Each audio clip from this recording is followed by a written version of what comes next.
Hello, Lifevantage. This is Darren Jensen coming to you live from my Southern Command Center, otherwise known as my home office here in Mapleton, Utah. And it's another beautiful day here at Lifevantage. Hopefully you're enjoying your summer day wherever you might be. Unless you're in Australia, then it can be a winter's day, right? Because you're in a different hemisphere than us. But it's a pleasure to be with you. Today is a continuation of our personal development series. And today I've got Bonnie Low-Kramen with us. And she has an incredible background. Before I introduce her, though, officially, let me just remind you all of our global virtual convention that's coming up in October. Check our websites. If you've not purchased tickets, definitely get your tickets today because, you know, this is an event like none other that we've had. And we're going to be simultaneously broadcasting this in, I don't know how many languages, but it's going to allow you the ability to really pick and choose what you want to view. And I think it's just going to be something incredible. So you don't want to miss that. And we've got some great announcements that we're making at that event. So, all right, with that said, let me introduce you to Bonnie Low-Kramen. Bonnie was featured in a 2019 Forbes cover story. She's a best-selling author. She was a celebrity personal assistant turned entrepreneur and business owner who now employs an executive assistant. For 25 years, Bonnie worked with Oscar-winning actress Olympia Dukakis as her personal assistant. In 2011, she left this dream job to take on a new one, which was of teaching and speaking throughout the world. And she is up to 14 countries now that she's visited on speaking tours. Her students have included the assistants to Bill Gates, former President Ronald Reagan, and the staff of Starbucks, Amazon, the British Parliament. Bonnie is one of the most respected thought leaders on workplace issues and works to end workplace bullying and to close the wage gap. Her latest project is the launch of the Be the Ultimate Assistant workshop on demand this month. So with that, Bonnie, welcome. Well, thank you so much, Darren.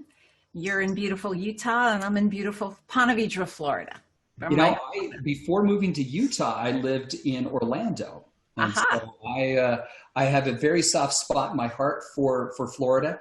And also some of a large portion of our distributors, a hotbed for them is in Florida. That's not a surprise. It's beautiful here. It but I'm from New Jersey, and I have to say I love being warm all the time. So I'm loving our adopted state. I completely agree with that. I am not a snow person, yet I live in Utah, where our license plate says the greatest snow on earth.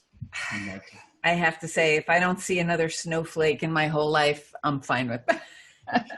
Yeah, it is. Well, Bonnie, thank you for joining us today. And you know, before we started, Bonnie and I had a chance to sit and get to know each other, and she is just a fabulous person. And I hope that you out there get a chance to get to know her like I have. Just, you know, we've just sat and chatted here for probably 45 minutes. We're almost using all of our time that we've dedicated to filming on this, but just incredible. Oh, thank you.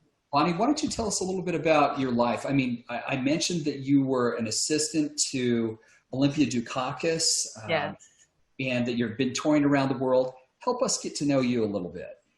Well, thank you so much for inviting me and to speak with all of your distributors around the world. It's amazing what this new technology can help us do to connect people all over the world. And that's what I do. As I mentioned, I'm from New Jersey. I was a theater and English major at Rutgers University, and I knew that my career needed to be in show business. But none of my career was planned, none of it. Through a colleague, I fell into working with Olympia Dukakis, who, when I began working with her way back in 1986, Olympia was not famous, Darren. Olympia and I got to know each other in relative anonymity. She was not a household name at all. And just so in case somebody's having a hard time connecting to Olympia's, just kind of give a quick bit. Olympia starred in the film Moonstruck with Cher and Nicolas Cage, and she won an Academy Award for that film. But then her other famous movies are Steel Magnolias, which it keeps getting rerun endlessly on cable TV, and Look Who's Talking, Mr. Holland's Opus. You know, she had a string of successes, and she's had an amazing career. Her husband was also an actor on the TV show Mad About You with Paul Reiser. He played Paul's dad. So I worked for a celebrity couple, and it was an amazing 25 years. Neither one of us dared to think when we started that it would last that long. But Olympia gave me a long runway. She was, I would call her the queen of the delegators. She was one of those executives who wanted me to take on as much as I possibly could handle in order to give her the freedom to do the things she wanted to do. So I did everything else, and I didn't know any differently, so I just kind of jumped in. And I realized that I was really good at it, and I enjoyed it so much. So, you know, Olympia was famous for saying, you know, Bonnie, you don't have to be an expert in everything, but you do need to know who the experts are to go to get the answers we need fast. And that's when I started learning about the idea that instinctively, I knew I needed a community. I needed people. I needed other people who did what I did to tap into their, what I refer to as a SME, subject matter expertise, SME. Everybody has a subject matter expertise, and most people have many. There are reasons why people are hired at companies, and it's because of their subject matter expertise. And so I had a front row seat, not only for fame and, you know, having Olympia be a Hollywood actress, a movie star, but I also had a front row seat for how she managed people. And it was, you know, theater is known as a collaborative art anyway. You know, that the actor needs the script, needs lighting, needs the costumes, needs the set. And it is that way in the workplace, that we need each other, that many companies are set up as hierarchies, you know, with leaders here and lowly staff in poorly run companies down here. The very best companies are run more as peers, more lateral structures. And you know, there were just some powerful lessons that I learned during that time. Ideas like, when you treat people with dignity and respect, they will do pretty much anything. And the opposite is true, that when disrespect is the culture, when there's bullying, when there's sexual harassment, when there are disrespectful behaviors, abusive behaviors that are permitted, that's the formula for failure. So I got a chance to see all of that in my work with Olympia. And then, you know, what happened was, my thought was, how can I be as great an assistant as she is an actress? I started, you know, I was college educated. I started putting my mind on, how can I get more training? Where's the book that I can read? Because people in professions have books. Mm-hmm. I literally went to the bookstore on the search for a book and found next to nothing that looked anything like what I was doing, running an office, help supporting a high-powered person. And I stood there in the bookstore and said, I think I have to write the book myself. I think I have to write the book that I wished I could read. And so I did, because I thought, you know, I could spend the rest of my life complaining that a book doesn't exist, or I can create it. Well, just really quick, hold that up. So the name, The Ultimate Assistant, if you could hold up. Yeah, the book, Be the Ultimate Assistant, a celebrity assistant's secrets to working with any high-powered employer. Yeah. And, you know, if you're out there and you're thinking, okay, well, I was explaining to Bonnie that within the way that we're structured as a company, that many of you out there are really massive corporations in and of themselves. Just think about Pro 10s, okay? You guys are managing organizations of 50,000, sometimes 100,000 people or more, or, you know, and it can be for any rank. So I think many of the things that are discussed for regular corporations are very applicable. Absolutely. And I really liked what you're saying, Bonnie, about subject matter experts, because, you know, quite often within Lifevantage, you have a leader of, and it could be of really any size team, but they may feel that they need to be the expert at everything rather than knowing the expert of everything. What advice would you give? Yeah, well, the big universal given for every person, no matter if it's the CEO or any team member, is that 24 hours in a day. That's all we get. That's it. That's all we get. And therefore, my strongest suggestion is to take a fresh look at how each and every one of you are using that 24 hours each day. Ideally, you're doing the thing that you're great at and that you're being paid to do. You're hiring a team member for a reason. You've looked at their resume and there are reasons on there, their subject matter experts. So anyway, we're bringing in people. You're bringing in people and they have areas of expertise. The smartest folks out there are the ones who are hiring, bringing on team members who have skill sets that complement their own. That, you know, I've met many CEOs and leaders in the world, and they can be very talented in building companies and how to make money. They're not necessarily, I know you are absolutely an exception to this, Darren, but not all leaders, it's not an equivalent thing to be a great maker of money equivalent to managing team members. That's a skill in and of itself. We need to hire and bring on team members who have skill sets, who support the goals and the intentions of the company.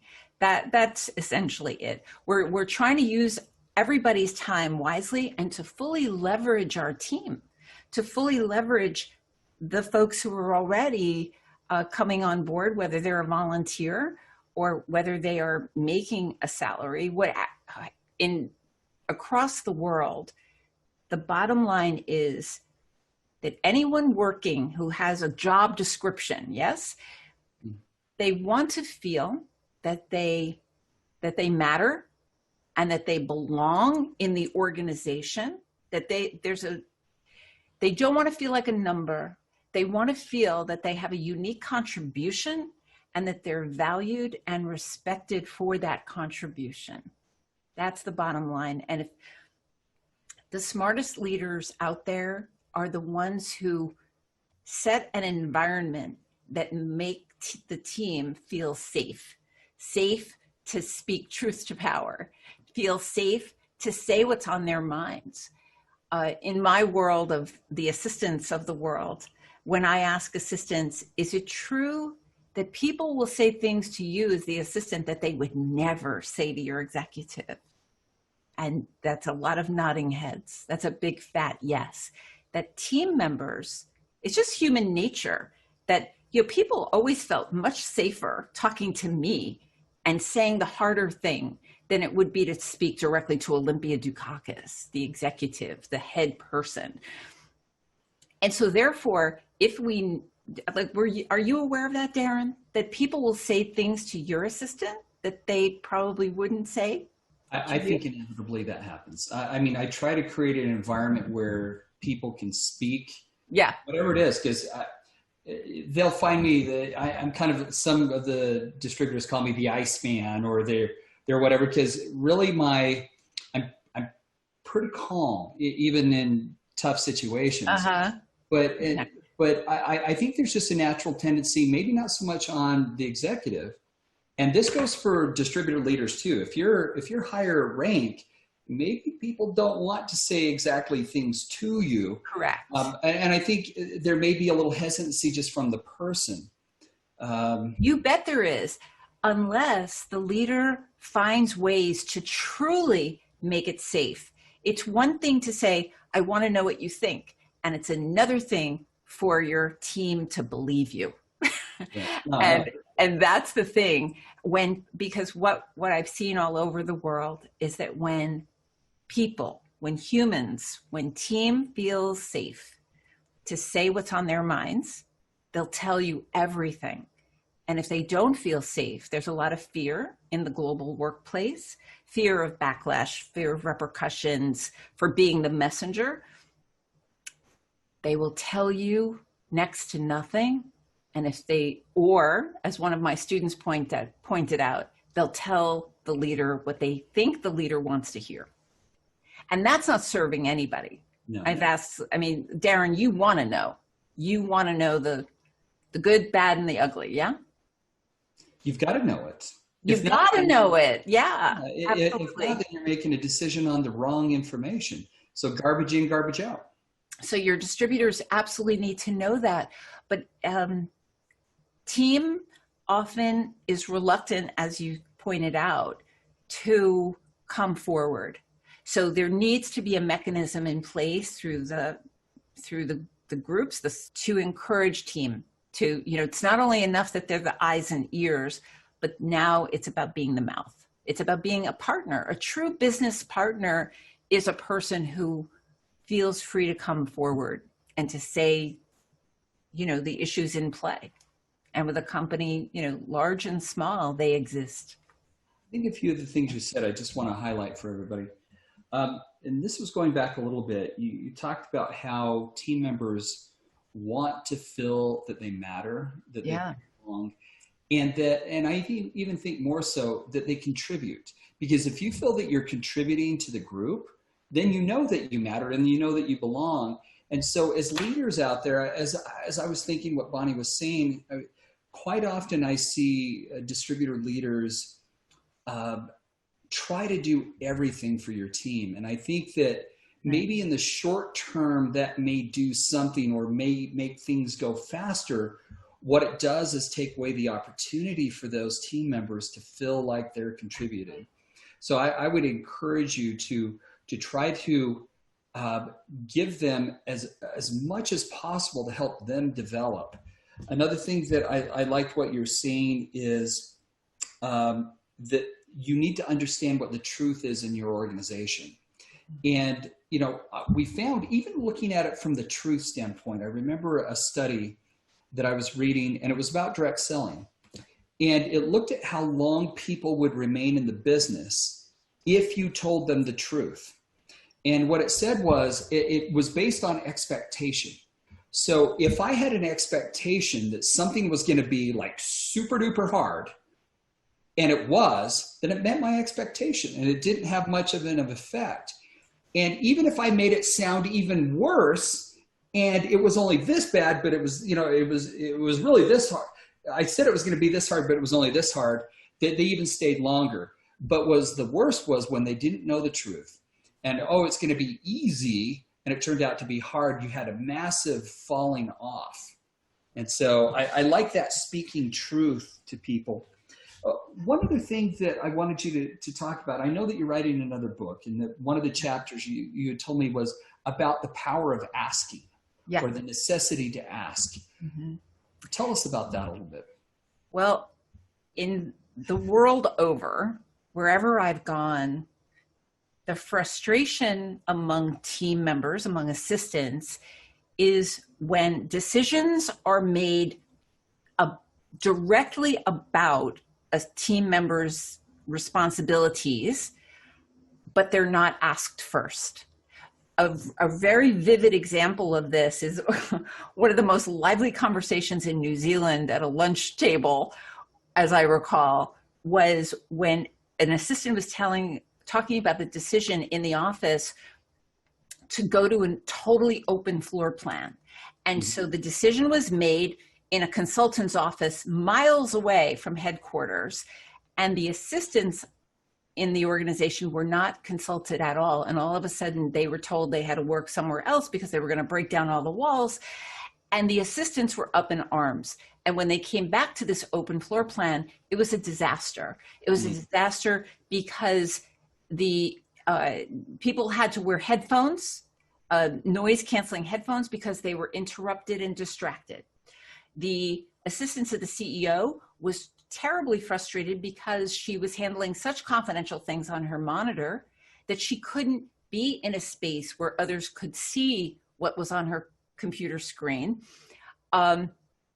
things like that. And that there was so much upheaval caused by this decision that was not, the staff was not consulted, that the end result of that is that the company had to spend thousands and thousands of dollars more to do a hybrid situation, put up some walls and have, you know, some privacy and some open space. But had the leaders consulted this team before the decision was made to bring them into the conversation, that would have saved money. It would have saved a lot of angst. You've got to know about all the chatter and a lot of anger and resentment because this team felt so disrespected. So asking, the power of asking you from minor decisions to major decisions, but when decisions are being made that directly impact a group of people or a particular person, it's simply just smart business to ask first. And so to skip that step is not smart.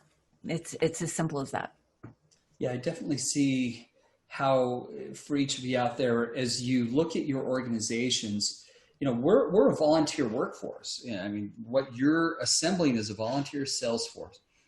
And I think that the necessity to ask and to coordinate is so important because in the end, everybody's volunteer. I mean, they're there of their own volition. It's not like, you know, they're required to be there and we're all the bosses. And so I think that respect, and I liked how you treat everybody with respect and on the same level. And I think that many organizations could run a lot smoother. Yeah, the thought process among a team would be, you know what? If they don't even think enough of me to ask me my opinion about that, I'm out. Like, why should I care? The thought process truly is, why should I care about them? They don't care about me. Well, Bonnie, I've got a couple of questions for you. One, I know that you're doing an online program. Why don't you explain that a little bit? And for those of you, we'll put the information on Bonnie's book as well as this program in the chat area. So thank you. There. For the last 9 years, I've been teaching a workshop called Be the Ultimate Assistant. You know, just like there was not a book out there, there also is not a class. I was thinking, where's the class to teach me how to support a very powerful person? And in fact, that Forbes article you mentioned, Darren, that was the exact question that the writer asked me.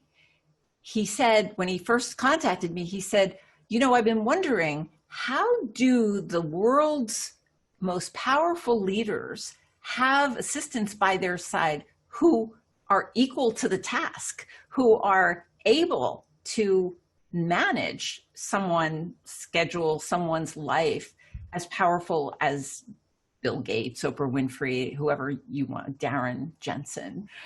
I wouldn't put myself in that category. How does that happen? And that's the question that we answered in that article. And that was the reason I created the class. So we've been teaching it live for 9 years. And I say we, because I teach it with an instructor, Vicki Sokol-Evans, who is a Microsoft certified trainer.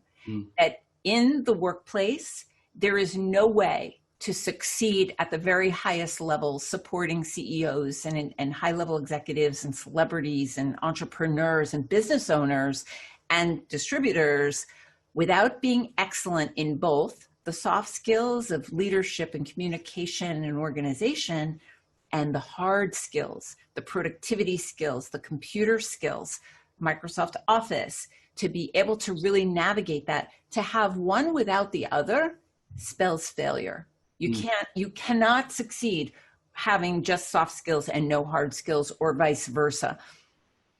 When the pandemic hit, it accelerated the timeline to put this 2-day workshop on demand, on video. I, quickly was, thrown into 18-hour days to try to craft the curriculum, to go into a television studio and put the curriculum on video, and Vicki as well, the technology piece. So it is learn.bonnielowkramen.com. Our effort is to provide this high quality training to every assistant in the English speaking world. And I say that because we deliver it in English.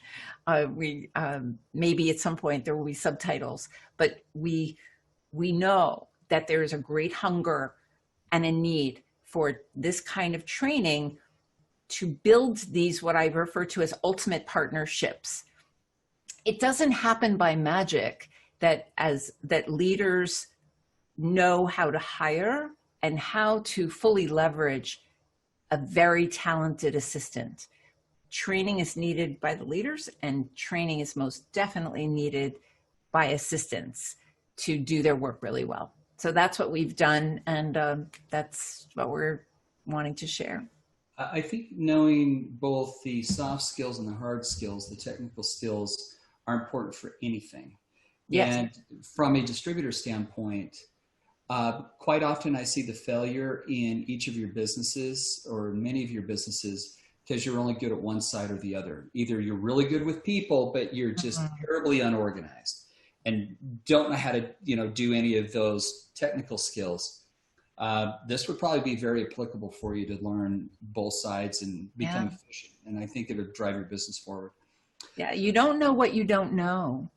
And they're not teaching this in business school. These are not this, and I've looked into curriculum at business schools, and these kinds of communication skills, to be able to have the difficult conversations, to be able to set the expectations, because you made a great point, Darren, about the need for clear expectations. That's also a setup for success, because to not have clear expectations results in team members saying, you know what, this is the work I'm doing bears very little resemblance to what they hired me to do.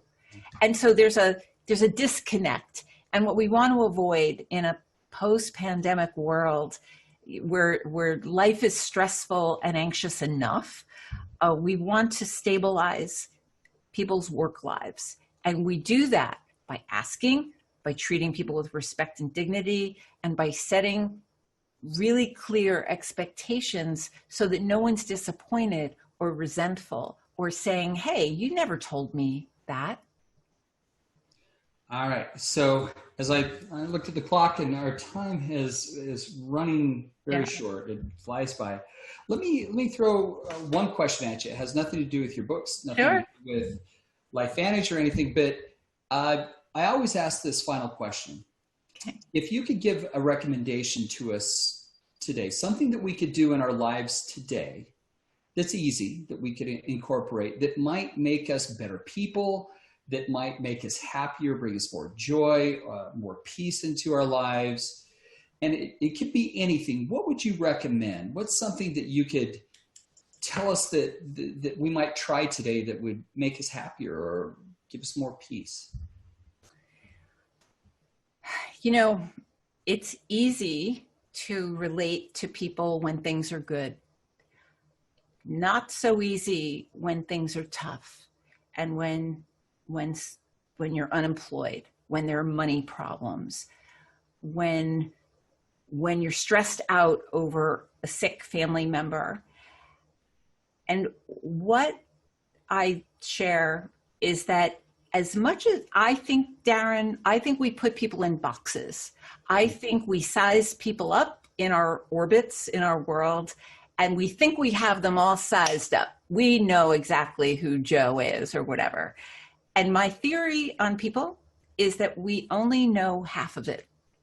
That there's the piece that we know, and that there's an equal amount that we don't know. And that second part, we probably shouldn't know. That there's a part of it that is none of our business, that we shouldn't know. But I believe that there's a lot about human beings that we that we're not aware of, and that we can use that as a given, and to reach out to those people.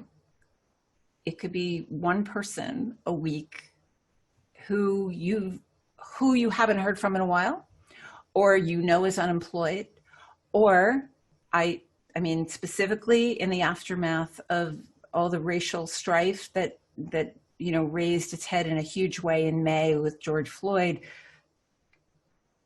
I myself reached out to my students of color, my Black students, simply to say, I hurt for you. I want to know how you are. I just want you to know I care. And this must be painful. I'm taking a leap here, and people appreciate it.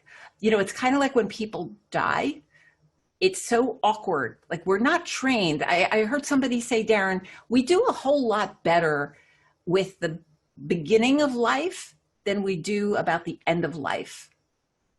And I think they're right about that. So it's awkward and it's uncomfortable.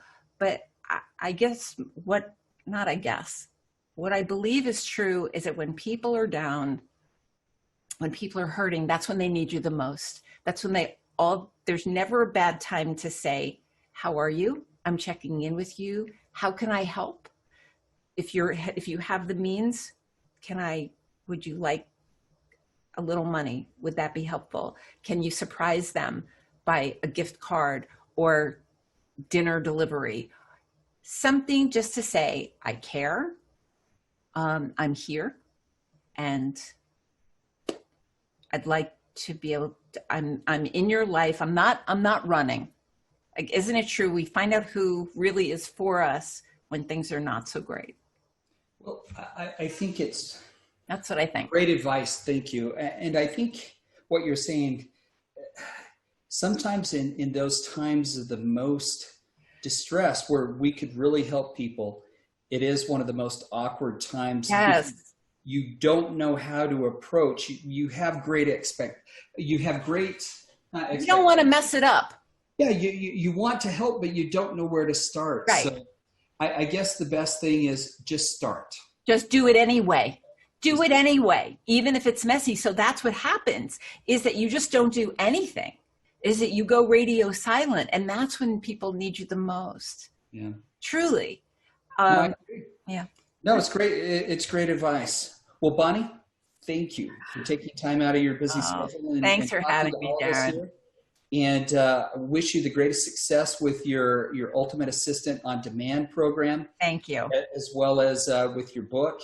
And I think what you shared with us is very applicable. So thank you for joining us, as well as thank each of you out there for joining us. I know that for many of you, kids are getting back into school, and now you're grappling with being, a distributor, a parent, and a teacher. So just know that you're in our thoughts and prayers, and that we understand that, life can be complicated. But know that we're your partner here, and we'll do all that we can to support you. So until we talk to each other again, we'll see you later. Okay. Bye. Thank you, Darren. And thank you, everyone.